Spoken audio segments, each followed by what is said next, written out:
Hello friends, welcome to ACS your education mentor. Friends, आज से कुछ महीने पहले हम लोग काफ़ी परेशान थे कि अभी तक हमारी काउंसलिंग स्टार्ट नहीं हुई, हमको मेडिकल की सीट नहीं मिली। 12 जून को ये काउंसलिंग स्टार्ट हुई और देखते ही देखते आपको भी नहीं पता चला, हमको भी इतना बिजी थे इसमें कि ऑलमोस्ट 2 महीने हो गए इस काउंसलिंग को। इस 2 महीने के सफ़र में काफ़ी ऐसे स्टूडेंट्स, लकी स्टूडेंट्स थे जिनको अपने रिस्पेक्टिव कॉलेजेस मिल गए, रिस्पेक्टिव सीट्स मिल गई, जहां से वो अपनी मेडिकल की जर्नी को स्टार्ट कर सकते हैं। बट फ्रेंड्स, अभी भी काफ़ी स्टूडेंट्स ऐसे हैं जिनको भी अभी एक रिस्पेक्टिव सीट नहीं मिल पाई है, मेडिकल की सीट नहीं मिल पाई है, जो भी वो सीट देख रहे हैं एमबीबीएस की या बीडीएस की।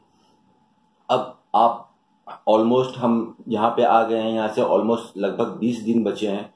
20 दिन के बाद ये काउंसलिंग पूरी तरह से ख़त्म हो जाएगी। अगस्त ये लास्ट मंथ है। सितंबर 1 सितंबर से अगर आप बात करते हो कि कहीं पे हमको एमबीबीएस की सीट मिल जाएगी इंडिया में, तो वो एक एथिकल वे में पॉसिबल नहीं है, because 31 of August last date है इंडिया में एडमिशन लेने के लिए। तो आज जैसे कि 7 अगस्त है, जिन बच्चों ने सीट नहीं ले पाई है, क्यों नहीं ले पाए हैं, उसका छोटा सा रीज़न ये था कि उनके पास सीधे कैलकुलेशंस नहीं थे, उनको पता नहीं था कि वो कहाँ पे वो जाएं। और सबसे इम्पोर्टेंट चीज़ की बजट की प्रॉब्लम, कि उनको पता भी था तो उनके बजट बाहर के पास जा रहा था और काफ़ी उनको मिसगाइडेंस हो गया, जिसकी वजह से वो सीट नहीं ले पाए। अब हम ऐसा क्या करें? सेकेंड राउंड की काउंसलिंग ऑलमोस्ट चल रही है कुछ स्टेट्स में। अब इसके बाद मॉपअप राउंड आने वाला है, राउंड नंबर 3 हो रहा है, तीसरा मौका मिल रहा है आपको काउंसलिंग के थ्रू सीट लेने का। और उसके बाद एक फाइनल 4th राउंड आपको मिलेगा, जिसको स्टे वैकेंसी राउंड भी बोलते हैं, जो 27 से 31 अगस्त तक चलेगा, जिसमें कॉलेज डायरेक्टली सीट देते हैं, जहाँ पे आप कॉलेज की वेबसाइट पे ही जाके रजिस्ट्रेशन कराओगे और एप्लीकेशन फॉर्म भरोगे। तो फ्रेंड्स, देखते हैं आगे की काउंसलिंग को कैसे करना है और अभी क्या चल रहा है और क्या हुआ काउंसलिंग में, क्या बच्चों को प्रॉब्लम हुई काउंसलिंग करने में और कैसे उन्होंने सीट्स ली। सबसे पहले इम्पोर्टेंट पार्ट हम मॉपअप राउंड की काउंसलिंग के बारे में देख लेते हैं कि मॉपअप राउंड की काउंसलिंग क्या है और कैसे इसमें होगी। जब भी हम बात करते हैं मेडिकल सीट्स की, तो 2 टाइप की मेडिकल सीट होती हैं। एक होती है गवर्नमेंट सेक्टर की और एक होती है प्राइवेट सेक्टर की, जिसको हम सेल्फ फाइनेंस सेक्टर भी बोलते हैं। फ्रेंड्स, जो सेंट्रल लेवल पे गवर्नमेंट की काउंसलिंग जो चल रही थी, जिसको AIQ के नाम से भी जाना जाता है, ऑल इंडिया कोटा के नाम से जाना जाता है, उसकी फर्स्ट राउंड की काउंसलिंग हो गई, उसकी सेकेंड राउंड की काउंसलिंग हो गई। थर्ड राउंड यानी कि जो मॉपअप राउंड होने वाला है, उसमें AIQ जैसी कोई काउंसलिंग नहीं होती है। जी बिल्कुल सही आपने सुना फ्रेंड्स।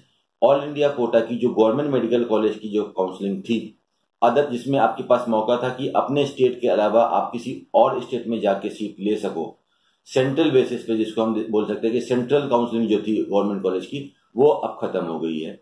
ऑल इंडिया कोटा में गवर्नमेंट मेडिकल कॉलेज के लिए थर्ड राउंड की मॉपअप राउंड में कोई भी काउंसलिंग नहीं होती है। अगर आपके पास ऐसी कोई इंफॉर्मेशन है तो प्लीज अपनी इंफॉर्मेशन को चेक कीजिए, क्रॉस चेक कीजिए। और सबसे बेटर तरीका होगा क्रॉस चेक करने के लिए कि जो MCG की वेबसाइट पे FAQ है, फ्रीक्वेंटली आस्क्ड क्वेश्चंस हैं, उसमें आप जाके देखोगे तो आपको क्लियर हो जाएगा। तो ये डाउट पहले आप क्लियर कर लो कि अगर कोई स्टूडेंट ऐसा है जो सोच रहा है कि मॉपअप राउंड में मैं ऐसे कोई स्टेट में जाके सीट ले लूंगा, लाइक जो मेरे स्टेट में नहीं आता है, मेरा स्कोर कम है, मैं दूर के स्टेट में जाके ले लूंगा सीट जहां पे बच्चे कम आते हैं, ऐसा पॉसिबल नहीं है my dear friends. Mop up round में जो लास्ट राउंड की गवर्नमेंट की काउंसलिंग होगी, जो जिस स्टेट का बच्चा है, जिसके पास जहां की अपनी डोमिसाइल है, वो वहीं ही सीट ले सकता है। फॉर एग्जाम्पल, अगर कोई बच्चा तेलंगाना का है तो वो तेलंगाना स्टेट में ही सीट ले सकता है, कोई महाराष्ट्र का है तो वो महाराष्ट्र में ही सीट ले सकता है, कोई राजस्थान का है, पंजाब का है, यूपी का है, बिहार का है, गुजरात का है, आप जहां से भी बिलोंग करते हो, आप अपने होम स्टेट में ही गवर्नमेंट की सीट को ले पाओगे। आप किसी अदर स्टेट में जाके गवर्नमेंट की सीट को नहीं ले पाओगे। जो ऑल इंडिया कोटा की जो सीट्स बची थी, वो सारे रिस्पेक्टिव स्टेट्स को दे दी गई हैं और वो अब स्टेट की काउंसलिंग में एड ऑन हो जाएंगी सीट। आप जो सीट्स की फिलिंग करोगे अपने स्टेट में, आपके स्टेट के अलावा जो सीट्स और आई हैं ऑल इंडिया कोटा की, वो भी सीट आपकी थर्ड राउंड मॉपअप राउंड में शामिल हो जाएंगी और आप उसी में से ले सकते हो। फॉर एग्जाम्पल, आपको आपके स्टेट में सीट नहीं मिल पा रही है आपके स्कोर पे, तो आप अदर स्टेट में नहीं ले पाओगे। एक छोटा सा ये है कि जो सेंट्रल डीम्ड यूनिवर्सिटीज होती हैं, जैसे अलीगढ़ मुस्लिम यूनिवर्सिटी हो गया, BHU हो गया, ये भी काउंसलिंग में पार्टिसिपेट कर रही हैं इसमें आप चॉइस फिलिंग कर सकते हो, बट स्टेट्स के जो गवर्नमेंट कॉलेजेस थे जिसने 15% सीट दी थी उसमें आप पार्टिसिपेट नहीं कर पाओगे। So make this thing very much clear students कि गवर्नमेंट जो सीट्स हैं थर्ड राउंड में, मॉपअप राउंड में, वो सेंट्रल लेवल पे ना रह के स्टेट लेवल पे जाएंगी। जो जिस स्टेट का बच्चा है उसको अपने ही स्टेट पे देखना चाहिए। अगर इसमें कोई आपको प्रॉब्लम हो रही है आप देख सकते हो एमसीसी का FAQ, वहां से आपको सारी इंफॉर्मेशन मिल जाएगी। This about government college. अब हम देखते हैं प्राइवेट मेडिकल कॉलेज में क्या होगा। प्राइवेट मेडिकल कॉलेज में पहले हम देख लेते हैं डीम्ड यूनिवर्सिटीज के बारे में। जो इंडिया में 38 डीम्ड यूनिवर्सिटीज हैं जिनका फर्स्ट राउंड का हुआ अपना काउंसलिंग, सेकंड राउंड की काउंसलिंग का रिजल्ट आ गया, बच्चे अभी फीस सबमिट कर रहे हैं, कल लास्ट डेट है 8 अगस्त। और उसके बाद अब इसका थर्ड राउंड में क्या होगा। 14 तारीख को 14 अगस्त को सीट मैट्रिक्स आएगी एमसीसी के वेबसाइट पे। उससे आप लोगों को ये पता चलेगा कि अब किस कॉलेज में कितनी सीट्स वेकेंट रह गई हैं, मॉपअप राउंड में कितनी सीट्स कौन से रिस्पेक्टिव कॉलेज में बचेगी। 16 तारीख को 16 अगस्त से 16, 17, 18 को आपका रजिस्ट्रेशन होगा, फ्रेश रजिस्ट्रेशन होगा। मॉपअप राउंड के लिए आप फ्रेश रजिस्टर कर सकते हो। अगर अभी तक आपने रजिस्ट्रेशन नहीं करा रखा था डीम्ड यूनिवर्सिटीज के पोर्टल पे, एमसीसी पे, तो अब आप करा सकते हो। अगर किसी बच्चे ने रजिस्ट्रेशन करा रखा था ऑलरेडी, उसको सीट अभी तक नहीं मिली है, तो उसको कराने की जरूरत नहीं है। अगर किसी बच्चे ने सेकेंड राउंड में सीट ले ली है और वो अपनी सीट से सेटिस्फाइड नहीं है, वो चाह रहा है कि वो थर्ड राउंड में फिर से सीट देखे, तो आपने जो 2 लाख रुपीज का जो अमाउंट सबमिट किया था एज अ पेनल्टी, उसको आपको फॉरफिट कराना होगा। वो आपका सिलेंडर हो जाएगा। दोबारा से 2 lakh rupees plus 5,000 rupees form का पे करके आप दोबारा से रजिस्ट्रेशन कर सकते हो। फ्रेंड्स, इसके साथ एक पॉइंट और ऐड करना चाहूंगा। जो स्टूडेंट मॉपअप राउंड के बाद जो 4th राउंड ऑफ काउंसलिंग होता है, जिसको स्ट्रे वैकेंसी राउंड भी बोला जाता है, 27 तारीख से लेके 31 तारीख तक जो होता है, 27, 28, 29, 30 एंड 31, जो इन 5 दिन में जो चलेगा। अगर आप स्टे राउंड में भी पार्टिसिपेट करना चाहते हो तो स्टे राउंड में के लिए भी आपको रजिस्ट्रेशन कराना जरूरी है मॉपअप राउंड में। अगर आपने मॉपअप राउंड में रजिस्ट्रेशन नहीं कराया या अभी तक आपने किसी भी राउंड में रजिस्ट्रेशन नहीं करा रखा है, तो आप डायरेक्टली स्टे राउंड में नहीं जा सकते हो। आप किसी भी यूनिवर्सिटी की वेबसाइट पे जाके डायरेक्ट फॉर्म नहीं भर सकते हो। उसके लिए आपको ऑलरेडी पहले से एमसीसी के पोर्टल पे, एमसीसी की वेबसाइट पे mcc.nic.in पे रजिस्टर्ड होना चाहिए। तो अगर आप सोच रहे हो कि नहीं मिलेगी तो लास्ट में मैं जाके डायरेक्टली सीट ले लूंगा, उसके लिए भी आपको एलिजिबल बने रहना जरूरी है। आप एलिजिबल का मतलब है कि आपको एमसीसी पे आपका रजिस्ट्रेशन होना जरूरी है। तो ये रजिस्ट्रेशन बहुत इंपॉर्टेंट है डियर फ्रेंड्स। आप सभी लोग रजिस्ट्रेशन करा लो जो अभी तक रजिस्टर्ड नहीं है, अगर आप सेंट्रल लेवल पे सीट देखना चाह रहे हो। सेकेंड चीज, कॉलेज कैसे भरेंगे, कैसे लेंगे। अभी तक की काउंसलिंग में एक चीज बहुत इंपॉर्टेंट निकल के आई है। देखिए, ये जो स्टूडेंट्स का फाइट है जो अपना कैरियर बनाने के लिए, ये कोई एक छोटा मोटा फाइट नहीं है, ये हमेशा चलता रहता है। आज से 6 महीने पहले आप परेशान थे कि कौन सा सब्जेक्ट पढ़े, कौन सी बुक पढ़े, कैसा फिजिक्स में कितना स्कोर करें, केमिस्ट्री में कितना स्कोर करें, कितना स्कोर लाएं कि हमको एक सीट मिल जाए एमबीबीएस की। वो स्कोर की प्रॉब्लम सॉल्व होते ही आपके पास एक नई प्रॉब्लम आ गई कि अब इतनी ज्यादा मल्टीपल स्टेट से, इतने ज्यादा सीट से मैं कहाँ पे जाऊं, कहाँ पे मेरा स्कोर सेट होगा, कौन सी यूनिवर्सिटी मुझे मिल जाएगी। काफी लोगों ने ये बैरियर भी क्रॉस कर लिया, वो नेक्स्ट लेवल पे आ गया, वो काउंसलिंग उन्होंने करी, उनको रिस्पेक्टिव कॉलेजेस भी अलॉट हो गए। काफी स्टूडेंट्स का फोन आ रहा है, वो कॉलेजेस के बाहर खड़े हैं और वो कॉलेज में एडमिशन नहीं ले पा रहे हैं because of the terms and condition. तो कॉलेज को फिल करने से पहले, कोई भी कॉलेज को चॉइस लॉकिंग में लॉक करने से पहले आप उस कॉलेज की वेबसाइट पर जाके उसका सारा इंस्ट्रक्शंस देख लीजिए कि उसको at the time of admission आपको क्या क्या पे करना है। बिकॉज बैंक गारंटी एक मेजर इशू बन गया है इस बार, जिसकी वजह से ज्यादा बच्चों को सीट लेके भी वो सीट नहीं ले पा रहे हैं। उनको सीट अलॉट हो गई है। काफी स्टूडेंट का फोन आ रहा है। आज भी सुबह फोन आया, कर्नाटक में एक कॉलेज है डीम्ड यूनिवर्सिटी, वहां पे 23 स्टूडेंट्स हैं। वो लोग अपनी सारी फीस लेके गए हैं, सारे डॉक्यूमेंट्स लेके गए हैं, बट वो बैंक गारंटी लेके नहीं गए, इसलिए कॉलेज उनकी सीट को डिनाई कर रहा है। उनसे बोल रहा है कि नहीं, we are unable to provide you a seat. Student college से रिक्वेस्ट कर रहे हैं कि अगर उनको 7 डेज का टाइम मिलेगा तो भी वो बैंक गारंटी कहीं ना कहीं से अरेंज कर देंगे। उसके लिए भी कॉलेज सुन नहीं रहा है। उनको एमसीसी से लेटर भी आया है बिकॉज स्टूडेंट ने एमसीसी पे कंप्लेन किया था, उसके बाद भी वो कॉलेज एमसीसी पे नहीं सुन रहा है। तो ये कहानी केवल कर्नाटक के नहीं है, ऐसा महाराष्ट्र में भी हो रहा है, बहुत से स्टेट्स में ऐसा हो रहा है कि कॉलेज जो है बैंक गारंटी की वजह से आप लोगों को सीट मिलने के बाद भी सीट नहीं दे पा रहे हैं। और इसका जो नुकसान हो रहा है वो नुकसान हो रहा है सिर्फ आप लोगों को, स्टूडेंट्स को हो रहा है, क्योंकि आपकी जो 2 लाख रुपए का जो पेनल्टी, जो आप लोग ने 2 लाख रुपए की सिक्योरिटी सबमिट कर रखी थी, वो अब आपकी कैंसिल हो जाएगी। सीट भी गई और आपका पैसा भी गया। तो ये गलती जो स्टूडेंट से हुई है, ये आपसे ना हो। तो सीट मैट्रिक्स में सीट देखने के बाद आप ये भी देखो कि उस कॉलेज में जब हम एडमिशन लेने के लिए जाएंगे तो वो टर्म्स एंड कंडीशन में मुझसे क्या क्या मांगेगा, क्या डॉक्यूमेंट्स हमारे पास होने चाहिए। वो डॉक्यूमेंट्स में जो सबसे मेन चीज होती है बैंक गारंटी, वो आप कैपेबल हो कि नहीं देने के लिए। बैंक गारंटी क्या होती है, काफी स्टूडेंट्स नहीं जानना चाहोगे, तो उसके लिए आपको बताता हूँ। बैंक गारंटी क्या होती है, जो आप एमबीबीएस की पढ़ाई करते हो उसमें 4.5 साल की फीस आपको पे करनी होती है। फर्स्ट ईयर की फीस तो आप at the time of admission पे करते हो, बट जो रिमेनिंग 3.5 साल की फीस हो जाती है, कॉलेज ये बोलता है कि ये 3.5 साल की फीस आपके बैंक में होनी चाहिए, और बैंक का जो ऑथराइज पर्सन है उसके द्वारा मुझे लिखित में, रिटन में चाहिए कि आप, ये बैंक रिस्पॉन्सिबल है कि इन केस अगर आप ये हमारी फीस नहीं देते हो तो मैं आपसे बात ना करके मैं बैंक से आपकी फीस लूंगा।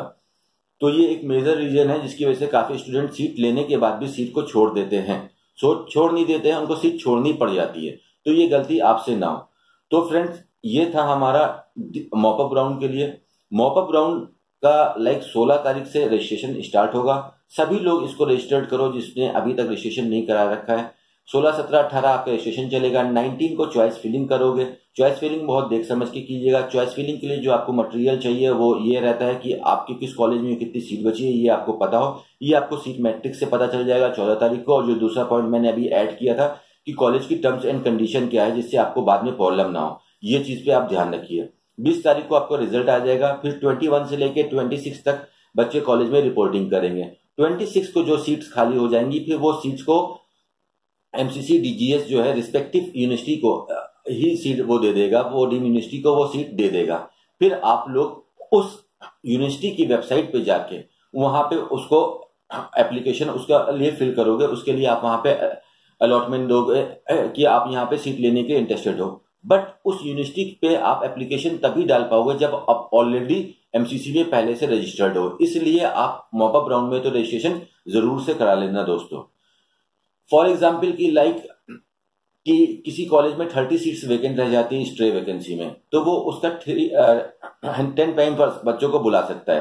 तो 30 सीट्स हैं, आगे एक 0 और लगा दिया, यानी कि 300 स्टूडेंट्स को वो बुला सकता है। 300 स्टूडेंट्स को बुला सकता है। फॉर्म भरने को वो 3000 स्टूडेंट भी फॉर्म भर सकते हैं उसके लिए एप्लीकेशन फॉर्म, बट 300 स्टूडेंट्स को बुलाएगा। 10 टाइम बच्चों को बुलाएगा। 40 सीट्स है तो 400 स्टूडेंट्स को बुलाएगा। 10 सीट्स हैं तो 100 स्टूडेंट्स को बुलाएगा। 5 सीट रह गई है तो 50 स्टूडेंट्स को बुलाएगा। उसमें जो ऑथेंटिक रूल है ये होता है कि जिस बच्चे का स्कोर ज्यादा हो उसको वो सीट मिले, या अगर ज्यादा स्कोर वाला बच्चा वहां पे काउंसलिंग में प्रेजेंट नहीं है तो जो भी नेक्स्ट बच्चा वहां पे फिजिकली प्रेजेंट है उसको वो सीट मिले। इस तरह से आपका स्टे वैकेंसी राउंड होगा। ये तो हो गया आपका फ्रेंड्स डीम यूनिवर्सिटी की काउंसलिंग कैसे करनी है, और साथ में सेंट्रल यूनिवर्सिटी की काउंसलिंग कैसे करनी है। अब सेकंड फैक्टर हम देखते हैं कि स्टेट की काउंसलिंग कैसे होगी। स्टेट में अभी दोनों आ जाएंगे, गवर्नमेंट की भी सीट आ जाएगी और प्राइवेट की भी सीट आ जाएगी। गवर्नमेंट जो इसका जो मॉपअप राउंड स्टार्ट होगा वो 19 से स्टार्ट होगा। 19 तारीख से इसके मॉपअप राउंड के एप्लीकेशन फॉर्म आ जाएंगे। तो आप गवर्नमेंट कॉलेज के लिए तो सिर्फ जो बच्चे के पास डोमिसाइल है वही स्टेट में फॉर्म भर सकता है, और वो अब अपने जो भी आपको कॉलेज पसंद हो वो अपने चॉइस फिलिंग में डाल सकते हो। और देखो दोस्तों, ये लास्ट 20 दिनों का टाइम है, तो जो कॉलेज पसंद ना हो उससे अच्छा बेटर ये रहेगा कि जितने भी कॉलेज के आपके ऑप्शन है आप सारे कॉलेज डालो। कोई भी चांस मत छोड़ो कि अब आपके पास बाद में मौके नहीं है उसको सुधारने के लिए। तो जो आपका बेस्ट है, अपना पूरा पोटेंशियल, पूरा फोर्स इस मॉपअप राउंड में आप लोगों को लगा देना है, बिकॉज आगे आपके पास अपॉर्चुनिटी नहीं रहेगी कि आप आगे जाके कुछ इसमें कर पाओ। ओके फ्रेंड्स, एंड इसके बाद क्या होगा, जो स्टेट की जो प्राइवेट मेडिकल कॉलेज है, तो काफी स्टेट्स ऐसे हैं जो ओपन थे, और जो स्टेट ओपन थे वही स्टेट आगे जाके ओपन रहेंगे मॉपअप राउंड में। सारे स्टेट्स मॉपअप राउंड में प्राइवेट के लिए ओपन नहीं रहेंगे, तो आपके पास सारे स्टेट में चांसेस नहीं रहेंगे कि आप सब जगह जाके रजिस्ट्रेशन करा सको। तो इसमें आपको ये देखना पड़ेगा कि कहाँ क्या ट्रेंड गया है। जो फर्स्ट राउंड की काउंसलिंग हुई है और सेकेंड राउंड की काउंसलिंग हुई है, कहाँ पे कितने कितने स्कोर पे अलॉटमेंट हुआ है। तो अगर आप देखो राजस्थान को देखो, तो राजस्थान एक डोमिसाइल का स्टेट रहा है जिसमें अभी तक 300 से ऊपर वाले बच्चों को सीट मिली है। पंजाब का देखते हो तो पंजाब भी एक डोमिसाइल स्टेट रहा है और पंजाब के मॉबा ब्राउन का भी नोटिफिकेशन आ गया, उसमें लिखा साफ साफ लिखा है कि बाहर वाले बच्चों को केवल बीडीएस के लिए ही इन्विटेशन है, एमबीबीएस के लिए इन्विटेशन नहीं है। ये मॉबा ब्राउन में पंजाब के लिए लिखा है। तो पंजाब का भी कट ऑफ 400 के अबव गया है। यूपी ही, उत्तर प्रदेश ही एक ऐसा स्टेट रहा है जहां पे आउटसाइडर ने भी आके 200 से नीचे नंबर में भी सीट ले ली थी फर्स्ट राउंड में, और एक रिस्पेक्टिव बजट में सीट ले ली थी, जो कि सेकंड राउंड में पॉसिबल नहीं रहेगा बिकॉज नंबर ऑफ सीट 10% हो गई है, 90% सीट भर गई है। डीम में भी यही चीज हुई थी, डीम यूनिवर्सिटीज में भी 200 से नीचे तक स्कोर गया था। अगर महाराष्ट्र में देखते हैं तो महाराष्ट्र में भी 450 से अबव पे अभी तक एमबीबीएस की सीट अलॉट हुई है जनरल स्टूडेंट्स के लिए। कर्नाटक में 512 का लेवल गया है सेकेंड राउंड, और मॉपअप राउंड में हम मान सकते हैं कि 500 490 तक टच हो जाएगा बिकॉज फिजिकल काउंसलिंग रहेगी। बहुत से बच्चे अगर अनअवेलेबल होते हैं, कोई भी रीजन हो सकता है, ट्रेन छूट गई, फ्लाइट छूट गई, लेट हो गए, डॉक्यूमेंट कलेक्ट नहीं हो पाया, उनको उसी टाइम पे कुछ और अपने स्टेट में काउंसलिंग करनी थी, तो एम्पल ऑफ रीजन रहेंगे कि वहां पे बच्चे पहुंच नहीं पाएंगे, सारे 100% बच्चे नहीं पहुंच पाएंगे। तो जो स्टूडेंट का 470 480 तक भी है वो लोग भी आप कॉलेज में जाओ। एक कॉलेज आपको बता देता हूँ कर्नाटक में जिसका नाम है आदित्य चिंचनगिरी। इस कॉलेज की फीस 15 लाख रुपए है, इसलिए इसका कट ऑफ नीचे तक जाएगा। बाकी कॉलेज की फीस 6,83,000 है, इसलिए इसका कट ऑफ अभी 500 के डेकोरम को मेंटेन करता रहेगा। इसके बाहर देखते हैं, बिहार में फीस कम कर दी गई है, पहले 12.5 लाख रुपए थी, बस अब 8.5 लाख रुपए फीस कर दी गई है। लेकिन इसका साइड इफेक्ट कॉलेज ने दूसरी तरह से पूरा कर लिया कि हॉस्टल की फीस को बढ़ा दिया है और कुछ मिसलिनियस फीसेस को बढ़ा दिया है। लेकिन बिहार का भी अगर देखते हैं तो 350 से अबव पे दिखाई दे रहा है। उत्तराखंड में भी अगर जो फीस का कॉन्फ्लिक्ट था अभी तक पूरा नहीं हो पाया। गवर्नमेंट बोल रही थी कि 5 लाख रुपए फीस और कॉलेज बोल रहे थे कि 15 लाख से ज्यादा फीस लेंगे। जिन बच्चों ने फर्स्ट राउंड में सीट ले भी ली है उनसे कॉलेज ने रिटर्न में ले लिया है कि अगर हमारी फीस बढ़ के आती है बिकॉज कोर्ट में केस चल रहा है तो आपको बड़ी फीस को देना पड़ेगा। तो उत्तराखंड में भी 450 तक आपको मिल सकता है अभी 5 लाख रुपए की फीस पे। अगर फीस बढ़ती है तो आपको देना पड़ेगा। हरियाणा में भी जो ज्यादा फीस वाले कॉलेज है वहां पे 300 का स्कोर को लेके चल सकते हैं। गुजरात में भी 350 450 के आसपास जा रहा है आपका। त्रिपुरा में भी 450 के आसपास जा रहा है। वेस्ट बंगाल में जो 3 मेडिकल कॉलेज हैं उसमें आपका जो केपीसी मेडिकल कॉलेज है खास करके उसमें 450 से ऊपर का स्कोर जाने की संभावना है और उसका पूरा पैकेज 40 लाख रुपए का है। कॉलेज एक बार में फीस मांगेगा। 2 और कॉलेज है वहां पे, आपका IQ सिटी मेडिकल कॉलेज है और एक और कॉलेज है जिसमें जो आपका जो फीस है 6,23,000 पर सेमेस्टर है। तो उसका जो पैकेज आपको बन रहा है नियर अबाउट 68 लाख रुपीज का पड़ रहा है। यहाँ पे आपको 350 से 400 के स्कोर पे सीट मिलने की चांसेस तो हैं, बट जो सेकंड राउंड में जो बच्चे वहां पे गए, फर्स्ट राउंड में जो बच्चे वहां पे गए थे उनसे कॉलेज ने पूरे 4.5 साल की फीस एक साथ मांगी थी। यहाँ पे कॉलेज पूरा पैकेज एक साथ में मांग रहा है, इंस्टॉलमेंट की फैसिलिटी नहीं दे रखी है। उड़ीसा में भी देखते हैं तो उड़ीसा में एक ही कॉलेज है जो प्राइवेट मेडिकल में आता है, 2 तो डीम में चले जाते हैं, IMS सोम और आपका कलिंगा। जो एक कॉलेज आता है आपका हेरिटेज, उसका फीस काफी कम होने की वजह से वहां उसका भी जो कट ऑफ जा रहा है अभी तक 500 का लेवल मेंटेन करके रखा है। तो क्या करें वो बच्चे जिनका स्कोर 250 का है, 200 का है, 300 का है या 180 का है, 170 का है। तो अभी तक का स्टूडेंट अगर आपने ट्रेंड देखा है काउंसलिंग का तो अभी तक का बहुत सिंपल सा ट्रेंड गया है कि जिसकी फीस कम उसका स्कोर ज्यादा, जिसकी फीस ज्यादा उसका स्कोर कम। इस ट्रेंड पे इंडिया में इस बार 2018 में काउंसलिंग हुई है। अगर आप डीम्ड यूनिवर्सिटीज में देखते हो, जो हमदर्द कॉलेज था दिल्ली का, ज्यादा पुराना कॉलेज नहीं है, अभी रिकॉग्नाइज कॉलेज भी नहीं है, लेकिन उसका कट ऑफ 500 के आसपास ही जा रहा है। क्यों जा रहा है? बिकॉज फीस उसकी 10 लाख रुपए है। काफी अच्छे कॉलेज है, उससे पुराने कॉलेज है, उससे काफी अच्छी फैसिलिटीज वाले कॉलेज है, बट उसमें कट ऑफ नीचे तक गया है बिकॉज उसकी फीस ज्यादा थी। तो जो कलिंगा कॉलेज हो गया आपका भुवनेश्वर का, और KS हेगड़े कॉलेज हो गया आपका कर्नाटक का, पिम्स लोनी हो गया, permanent institute of medical science आपका पूना का कॉलेज हो गया, मणिपाल ऑफ कोर्स, ये सब कॉलेज हो गए। इनके ऊपर एक काफी प्रेशर था बिकॉज काफी बच्चा हर राउंड में बार बार भर रहा था बिकॉज इसकी फीस कम थी। तो अगर आपका स्कोर कम है तो आप हायर फीसेस वाले कॉलेज को डाल लो। अभी भी कुछ बच्चा जानना चाह रहे हैं कि DY पाटिल की फीस कम हो गई है तो मैं क्या DY पाटिल में एडमिशन ले सकता हूँ? DY पाटिल में एडमिशन लेना तो सेकंड बात है, पहले आप उसकी एलिजिबिलिटी देख लीजिए कि वो बैंक गारंटी मांग रहा है कि नहीं मांग रहा है। बिकॉज सीट लेना ज्यादा इंपॉर्टेंट नहीं है, सीट लेने के बाद अगर आप सीट नहीं ले पाते हो तो उसमें बच्चों को बहुत दुख होता है, पैसे भी जाता है, टाइम भी जाता है, और सबसे बड़ी चीज ईयर जाता है जो कि वापस नहीं आ सकता है समय, जो सबसे इंपॉर्टेंट चीज है। तो अगर DY पाटिल का थोड़ा नीचे तक जाएगा, बट इतना नीचे भी नहीं जाएगा because DY Patil is having a very good reputation in the field of medical science. काफी अच्छा कॉलेज है, काफी पॉपुलर कॉलेज है और डिजर्व करता है, एक अच्छी टेक्नोलॉजी से वो पढ़ाता है, काफी अच्छा एक्सपोजर है उसका। तो इस तरह से फ्रेंड आप लोग काउंसलिंग करते हो तो आपको मिल जाएगा। काफ़ी बच्चे एलिजिबल हुए हैं, सीट्स तो बहुत ही लिमिटेड हैं इंडिया में।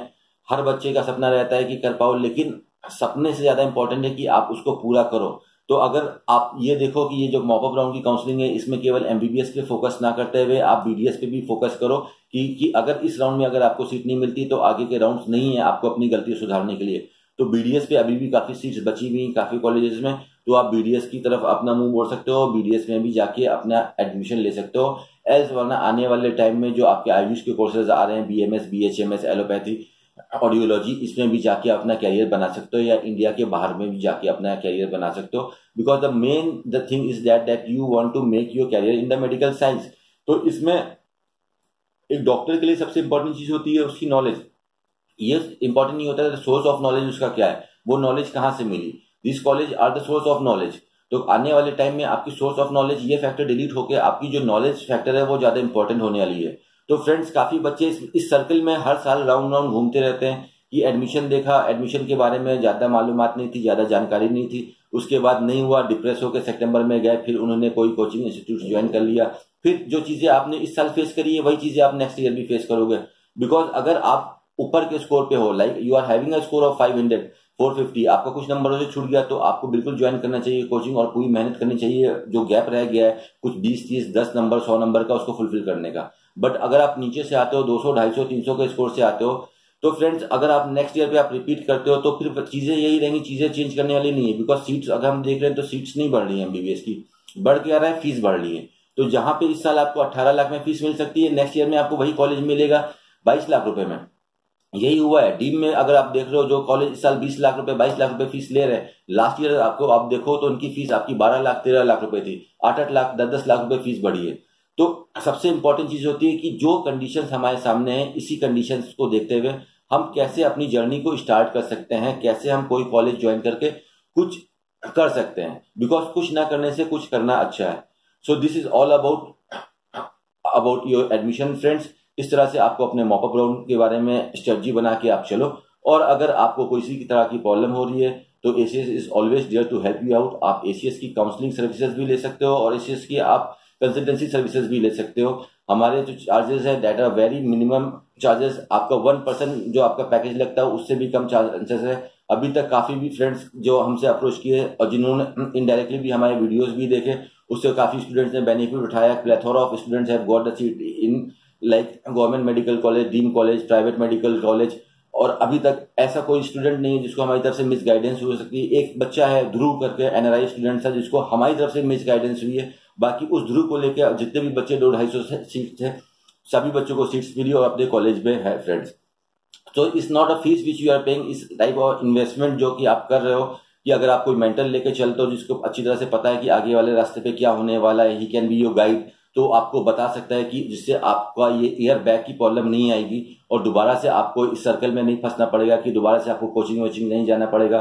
और ये जो लास्ट 20 डेज है इसी में आपको अपना बेस्ट देना है, लास्ट बॉल पे 6 मारना है और अपनी मेडिकल की सीट्स को लेके बाहर निकलना है। So all the very best from team ACS friend. Do your counselling well, do subscribe the ACS channel, press the notification bell जो पहली बार इस वीडियो को देख रहे हैं, जो कि आपके पास सारी इंफॉर्मेशन लेटेस्ट से लेटेस्ट आती रहे। Okay friends, have a nice day.